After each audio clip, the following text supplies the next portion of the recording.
Es de la mayor importancia porque tal vez sea lo peor que le está pasando a nuestro país, que ante el panorama económico tan vulnerable como estamos hoy, el Poder Legislativo tiene muchas maneras de ayudar a salir de este bache económico.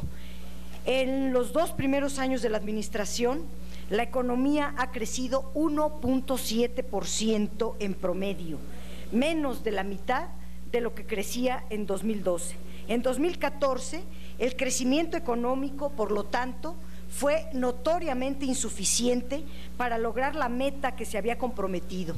En los criterios generales de política económica se había comprometido un crecimiento de 3.9%, lo fueron disminuyendo cada 3 meses y cerramos en 2%.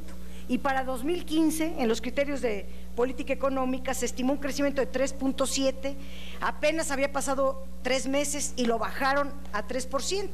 Para que se lograra ese crecimiento de 3% en 2015, tendría que haber muchas cosas que no están haciendo nuestras autoridades. En 2015 no se está modificando esta política económica y por ende van a persistir las deficiencias estructurales.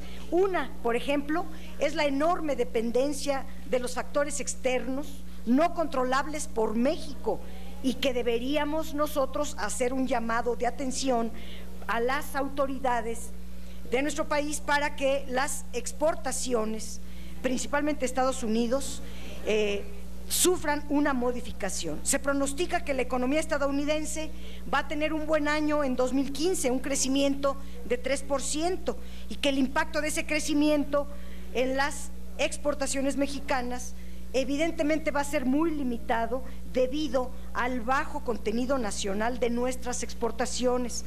Para lograr un crecimiento económico de 3%, las exportaciones tendrían que crecer casi al 7% en 2015, aspecto muy poco probable dada la caída de los precios del petróleo. La noticia que nos amanecimos hoy o cerró ayer, de que muy grave, de que Enrique Peña Nieto fue a acordar ayer con el presidente Obama que México importe petróleo de Estados Unidos, es muy grave. En primer lugar, Pemex Internacional desde mayo había informado que México se convertiría en un importador de petróleo y hoy también se dice en los medios que México va a comprar el petróleo ligero de Estados Unidos. Pero México está exportando petróleo ligero a Estados Unidos. Voy a hablar en términos generales porque aquí el tiempo es medio más.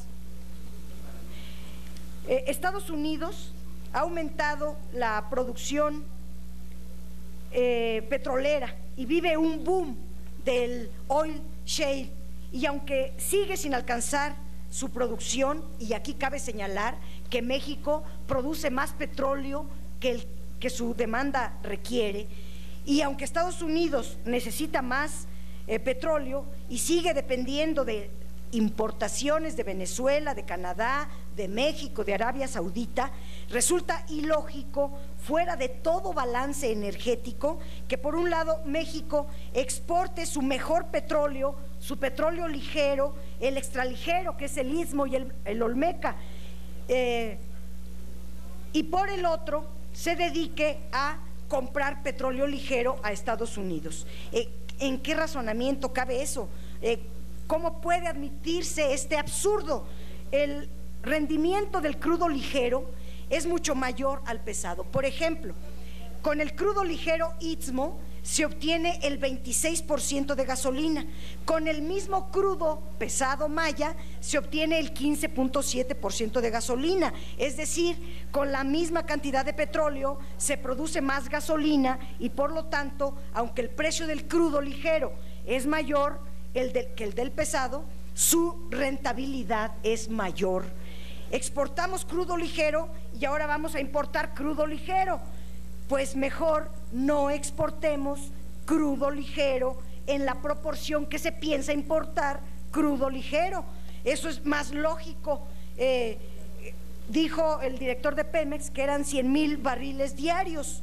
Lo otro es una pérdida por ambas partes para México. En el periodo enero-noviembre 2014 se exportaron 225,000 barriles diarios de crudos ligeros y extraligeros a Estados Unidos, mismos que se podrían utilizar para mejorar el rendimiento de nuestras refinerías, producir más gasolina en México y disminuir las importaciones de gasolinas en nuestro país. Eso es más razonable que lo que se anuncia hoy, que fue hacer el presidente Peña Nieto a acordar de sumiso allá con Barack Obama. Pero además, si por vía de las exportaciones petroleras no hay mucho que hacer, pues vía las exportaciones no petroleras, estas tendrían que crecer al menos al 9.9 o 10% para poder alcanzar el crecimiento de 3% que se está diciendo se están comprometiendo en los documentos oficiales. Hay varios mecanismos que el gobierno debería de hacer.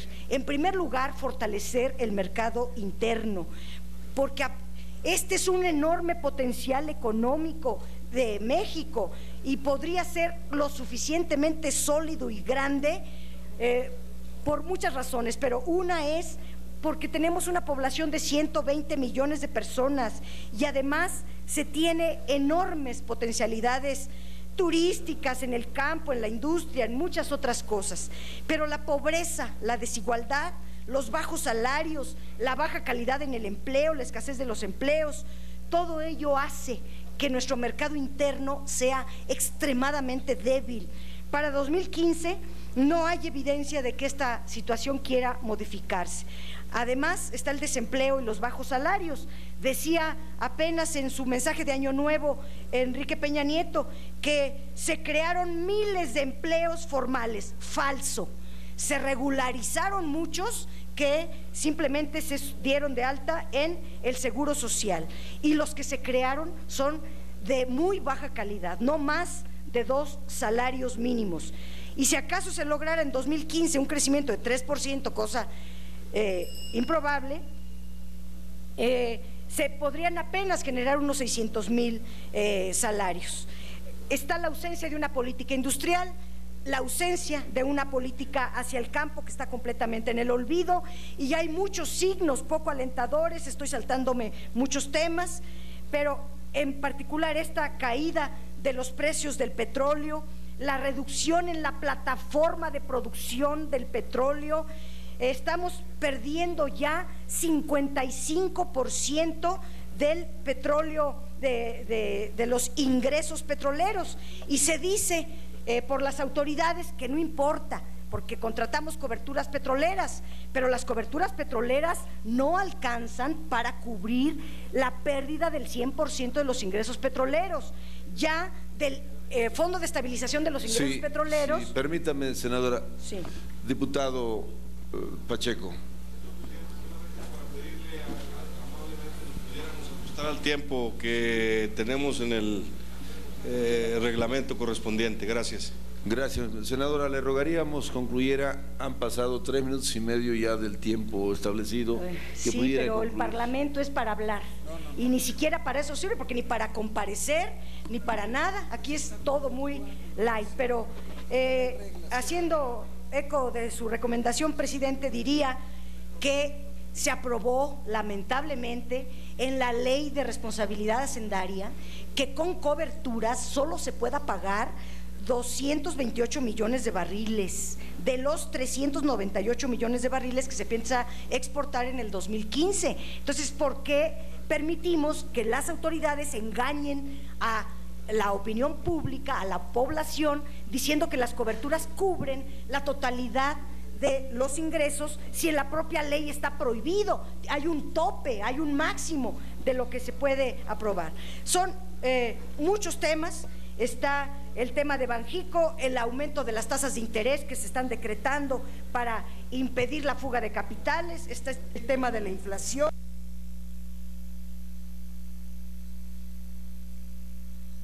Del diésel, de la electricidad y muchos otros temas. Sé que no quieren oír nada de esto, que aquí todo debe de ser muy light, pero en el mensaje de Año Nuevo de Enrique Peña Nieto se dijeron falsedades y aquí se está proponiendo pedir la comparecencia de las autoridades, en este caso al secretario de Hacienda y al secretario de Energía, para que expliquen qué van a hacer ante este nuevo panorama de alta volatilidad financiera y económica. Y están diciendo que no va a aprobarse así, que solamente va a ser los subsecretarios y en una mesa de trabajo. Yo no aceptaría, al menos, que el Congreso se supedite, se subordine, no haga ni siquiera su tarea de llamar a comparecer y den una explicación racional ante la opinión pública de las decisiones erráticas que se están tomando. Gracias. Gracias, señor.